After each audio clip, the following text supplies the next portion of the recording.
Guys, what is going on? My name is Jonathan.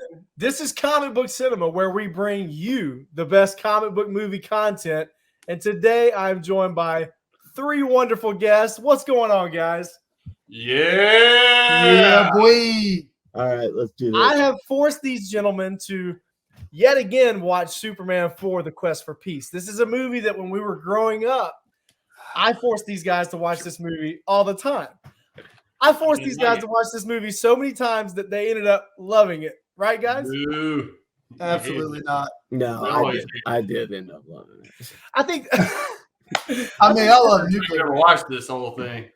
I think that we all have an appreciation for what they were trying to do. And it's one of those movies that is so bad that it's funny.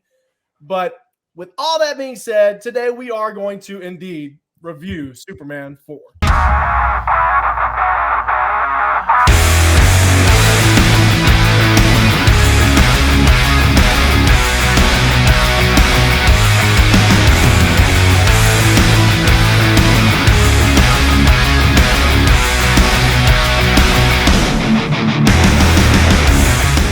Opening sequence, right? It brought me back to my childhood, guys, because when I was a kid, I watched this movie literally on repeat over and over and over again. I see the astronauts, I see the Russian guys singing the Russian national anthem or whatever he's singing. Probably not the Russian national anthem. Hurts. What did you guys think about the opening sequence? I said, thank God it's only an hour and a half. I gotta go through this. Yeah. Well, 20 minutes of movie was credits at the beginning.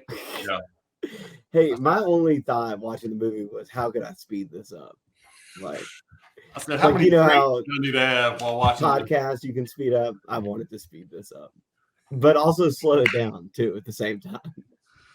I don't know, man. I pretty much enjoyed it. I mean, the fact that like these astronauts are up there doing God knows what, and Superman just happens to know that he needs to fly into space to help him out just randomly. Well, don't forget, James, he can hear everywhere. He's got super hearing.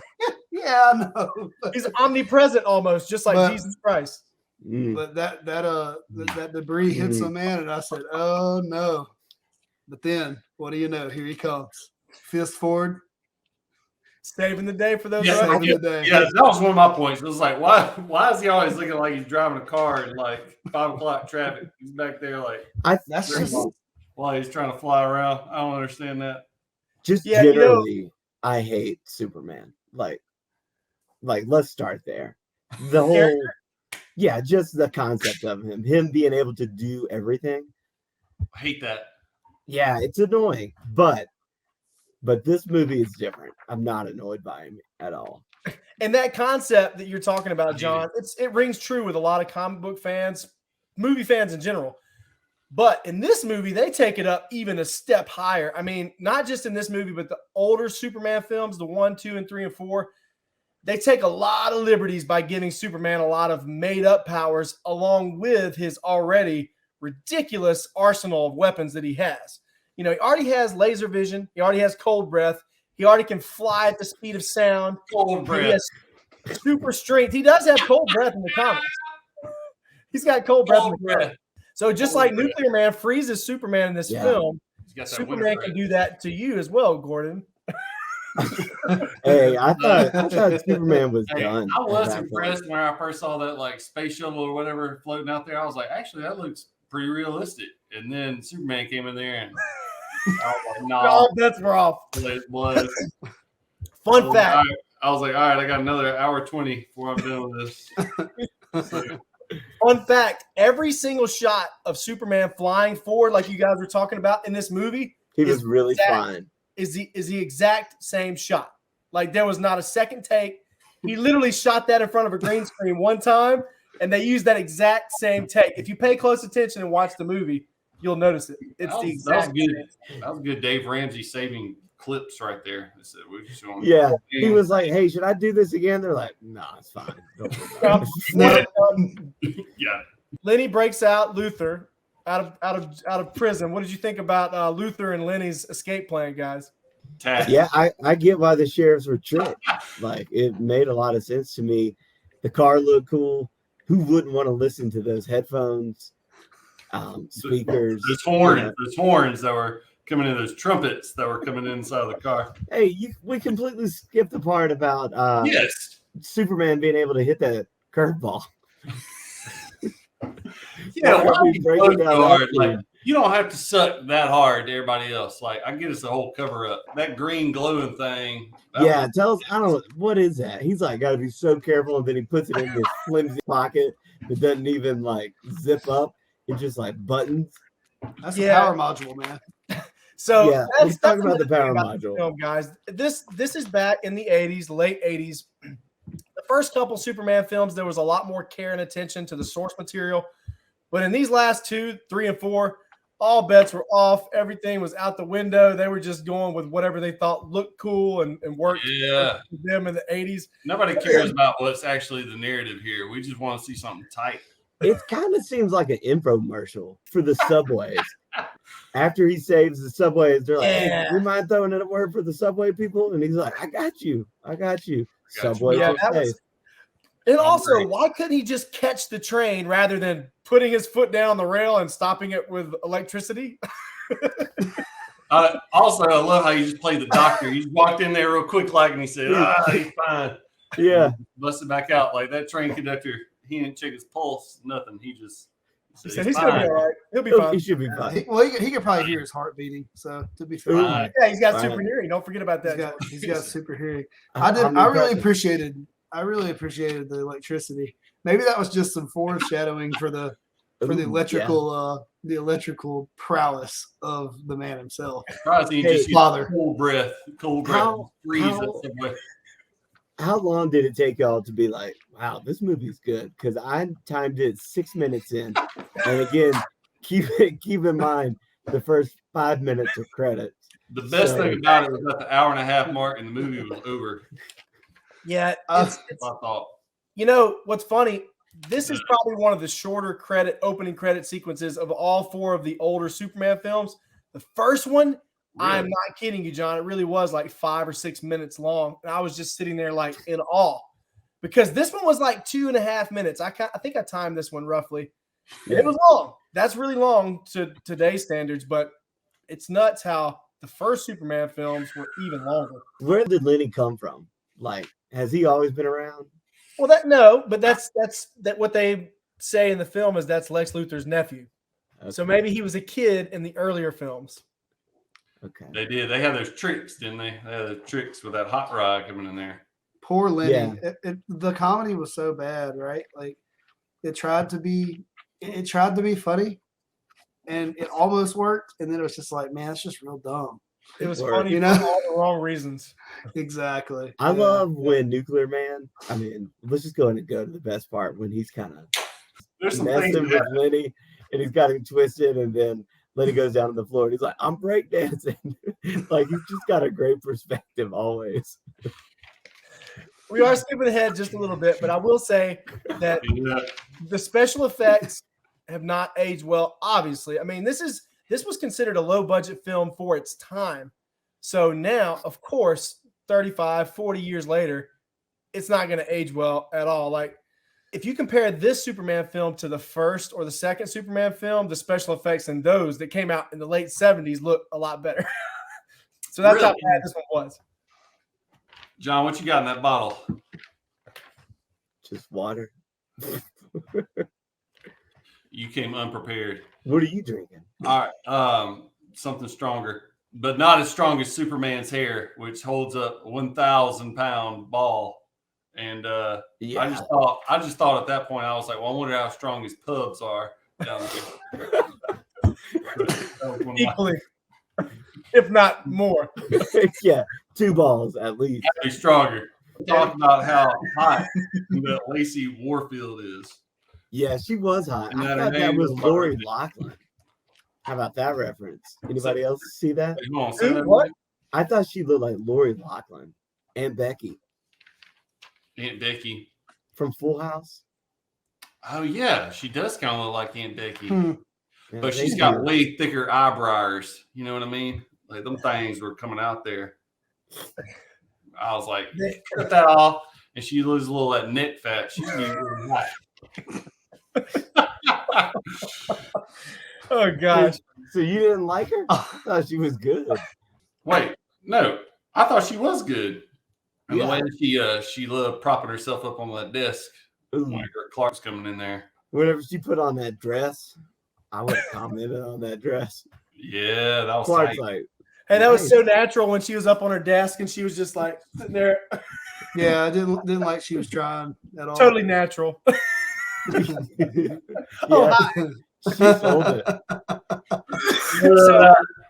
So this movie starts off and we got the overdubbed dumb kid that asked Superman, Yeah. "Hey, I got a good idea. Why can't you just get rid of all the nuclear weapons in the world?"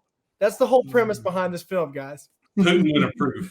I'll tell you that. Yeah. Dude, Jeremy, Putin would approve, George. he pissed me off. And Yeah, I have to agree, man. Yeah. And then whenever Superman's addressing the UN and Lois is like holding Jeremy, it's like, you don't even know Jeremy. Why are you holding him? Anybody else bothered by that? I don't know, but I'm sure Jimmy didn't mind. Hey, he would have You're been like, talking about Lacey, not Lois. what was their name? Warship? Lacey Warfield. Warfield. Warfield. You know, Lois really kind of comes across in these movies, especially in this fourth one, as mentally unstable a bit, for lack of a better term. And I'm starting to see why she's so mentally unstable. Superman erases her memory in the first one. This one, he brings her out for a flight, drops her, and laughs. What did he say? He said, "You okay?" Great. And he burns her duck. And, I mean, like, he's doing all this like mentally scarring crap to Lois. Lying to her. Yeah, I thought it was like essentially giving her a roofie and then taking her on a flight.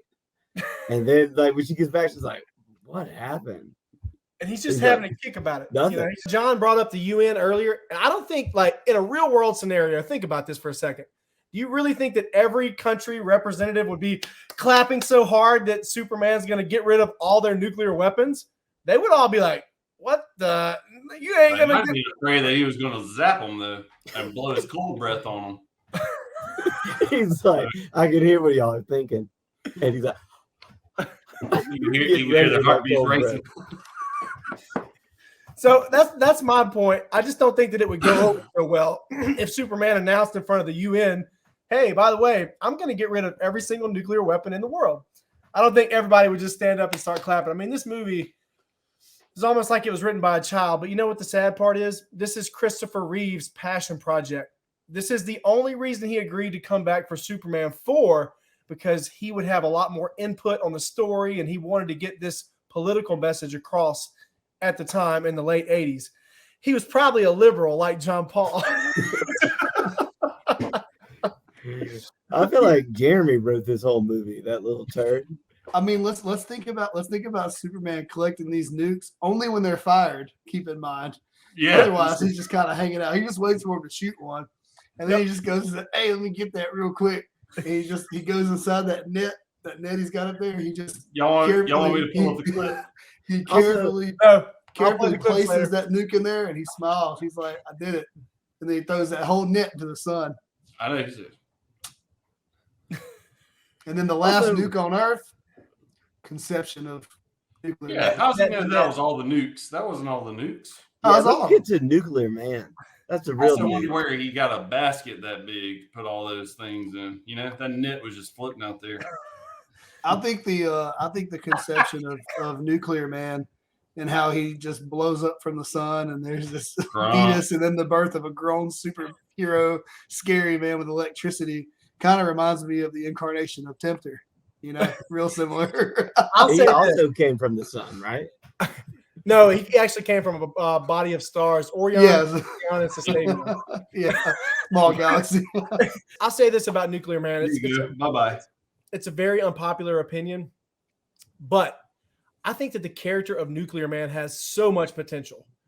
I love the costume. I love how he's no nonsense. He's not a redeemable villain like we see a lot of times with Dr. Ock and Spider-Man, where he gets zapped in the neck and he loses control of his arms. And he's a good guy that really wants to do good, but he lost control of those AI arms, right? Tentacles. Nuclear Man, he just wants to see the world burn, just like Joker. Yes. Yeah, Nuclear Man. Love that. I love that. Nuclear Man's he's just pissed off. Hey, Yes. he just wanted to have some fun, for a little bit. The only things that are arguably what people use a lot of times, rightfully so, is weakness to no sunlight. That is just the worst, absolute worst weakness ever. So literally, if he's fighting in this room that I'm in right now, there's no sunlight, he's useless. And another big problem that a lot of people have, which is also justified, is his super long fingernails. And if they got rid of the fingernails and got rid of his dumb weakness, I think that we have a really, really good supervillain on our hands. What are you talking about, John? The fingernails stay, man. Yeah, the scratch was Superman's demise. Longer. The fingernails and maybe give him toenails that long too. Like just go all in. Wear flip-flops. I was 100% rooting for Nuclear Man. Always have. I don't know how many times I've seen this movie, but he's a better villain each time. I totally agree, John Paul. I can only root for Nuclear Man to hurry up and end Superman. That way, none of these series of Superman ever have to exist anymore, and Nuke Man just takes over the world. George, I do have a question though. All right. Well, first of all, it would have been totally appropriate, I think, if that Stone Cold Steve Austin entrance music where he breaks through the glass, y'all know, that would have been super tight when Nuke Man came out of the sun. When he came out of the sun, if they would play that music. Also, secondly, how did he make it back? How do you know where to make it back to Lex Luthor's crib? How do you know where to make it back to? Because that was his father. He said, that's his father. Well, see, tell him, this is the culmination of the whole movie for me. It makes it almost worth watching. Like it's the fact that we talk about Nuclear Man now. He's literally just pissed off. Like straight up, he's pissed. Yeah. Well, Nuclear Man smiles. He smiles at one point in the whole movie, and he's so pleased whenever he lights Lex's cigar for him. And then he lets Lex know real quick, "You are nothing. I am father now." Yeah. And then from then on, Nuclear Man does nothing but destroy and look pissed off everywhere he goes. There's never another emotion. He's great. Yeah, exactly. That face. I mean, think about how pissed you're destroying the Great Wall of China, and immediately with Superman's eyes, he's rebuilding it. Like, gosh, I hated that. Him enjoy destruction. Exactly. That was another made-up power they gave Superman. I don't know why they felt the need to do that. Nuclear Man does get a lot of weird, odd powers in this film too. He's lifting people up with his mind, and I think there's another bit where he pushes his hand outward like that, and the cops just like time reverses, and they get back in their cop cars. And the powers that they give both Superman and Nuclear Man in this film are just absurd, to say the least. They give him the gift of levitation. Remember, he levitated those people up. Yeah, Nuclear Man's powers levitate your mind. I don't even really get it. It's just like, I mean, the only thing nuclear about him is that he was riding on the side of a nuclear missile before his clone was magically, or before the DNA and whatever coagulant that Lex had created was magically able to fuse with the sun in the nuclear explosion to make Nuclear Man. But there's nothing really nuclear about the guy. Like, he has electricity and cold breath.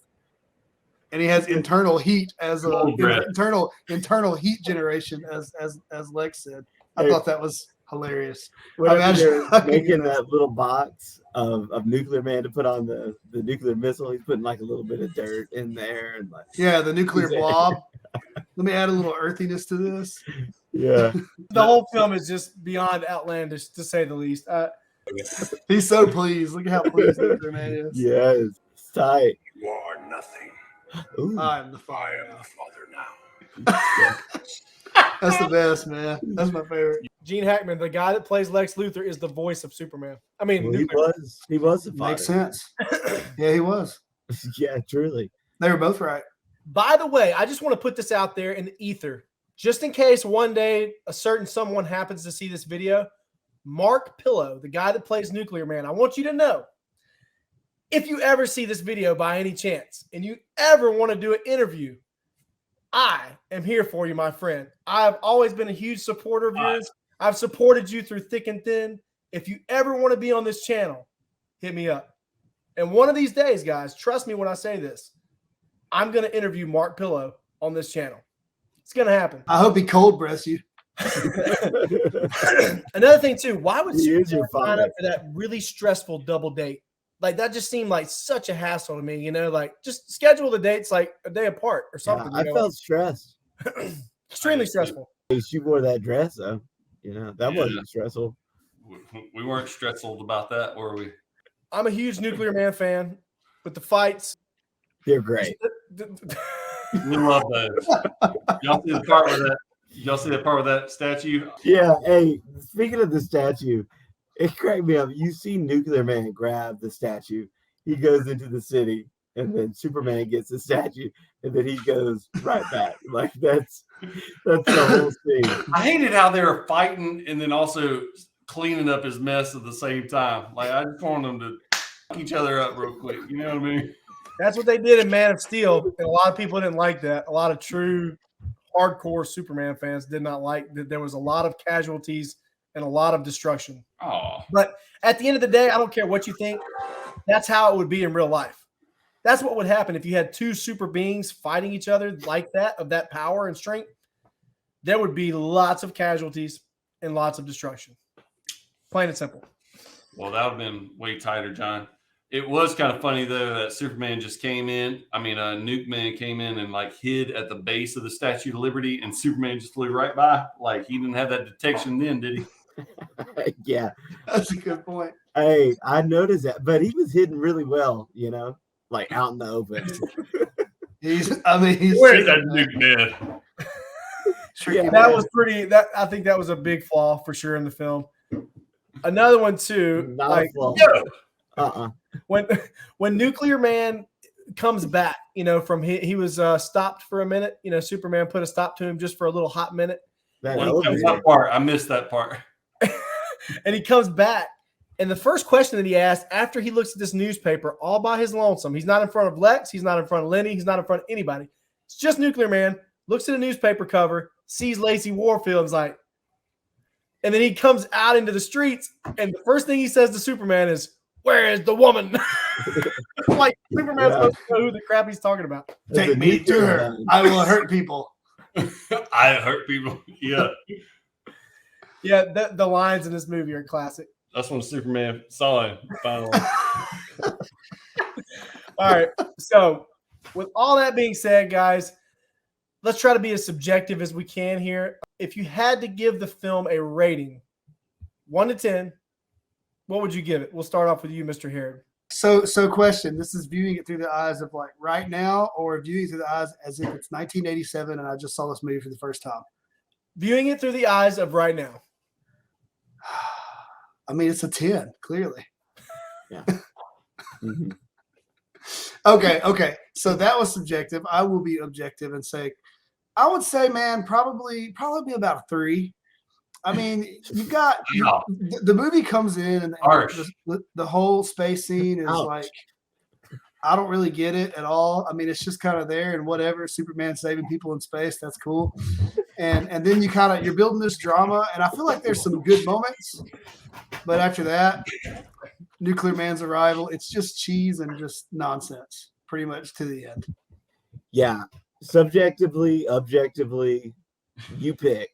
It's excellent. Like it doesn't take too long to get through.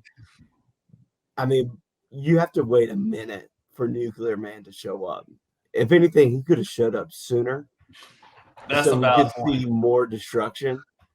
I thought it was great. So what you're saying, John, is you want to see a Nuclear Man origins film? Yeah, it's time. Hey, I would watch that. I would watch it too. 3 or not, I'd watch it. No rating, high rating, whatever. Let's see it. 0, hated it. Glad this shit's over. No, be objective. All right. Let me be subjective. That was objective. If it wasn't for Nuke Man and how much I love you guys, it'd be a clear 0. But since I watched it on my own accord here, it's still 0. I hated it. I'm glad that's over with. And the only thing I like doing is laughing about it. I'll never watch it again. Fair. I mean, I would watch it again. You know, one thing about it on HBO, like it took me a minute to find it. Because it's the hardest to find Superman film on HBO Max for a reason. Yes, it is way too hard. Yep. It should be at least top 3. well, they pretty much know the servers would crash with all the people screaming it. It was that easy to find.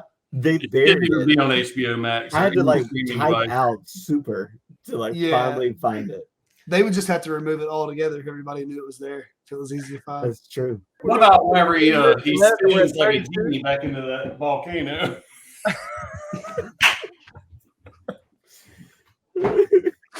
So, Hey, Superman tricked is pretty good with that elevator. He's like, she's in there.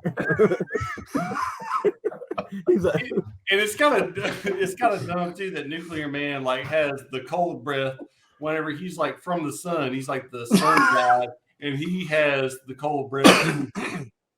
Oh, remember he was made with Superman's DNA though. Yeah, He's a clone, even though he's definitely not a clone. He's a clone plus. Clone plus. man. one more note is like that Italian town was like completely ruined. And then Superman's like, all right, y'all have a good one. And they're like, thanks. Their town is gone. And he's like, good luck. He said, that was "I back read to it there,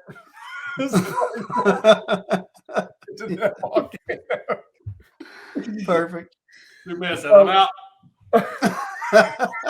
if I had to give it a subjective rating, the absolute highest that I could go without feeling guilty and feeling like I'm not a reliable source for information to my audience and my channel is 4.5. I think it would be a lot lower for me if this film did not hold such a special place in my heart personally. I grew up with this movie, and when I say I grew up with it, I watched it hundreds of times before I was 7. And I forced these guys to watch it growing up in high school and college. Initially, they thought it was lame and terrible, but over time, they grew to love the wackiness and ridiculousness of it, and we still talk about it to this day. So that's why we wanted to discuss Nuclear Man. Guys, I hope you enjoyed the video. If you haven't already, make sure you like, share, and subscribe. Hit the bell to get notifications every time we try to drop 2 videos every week. You can also look us up on Instagram and TikTok at Real Comic Book Cinema. And you can also find us on Facebook. Guys, do you have anything you want to plug, by the way? Yeah, Nuke Man coming through. That's why I am Experiment. You all saw him right there? I am Freako. That part was the tightest part, guys. I got ticked off. Dude. Have a good one. At the end of the day, I'm just glad that Nuke Man could turn himself into renewable energy.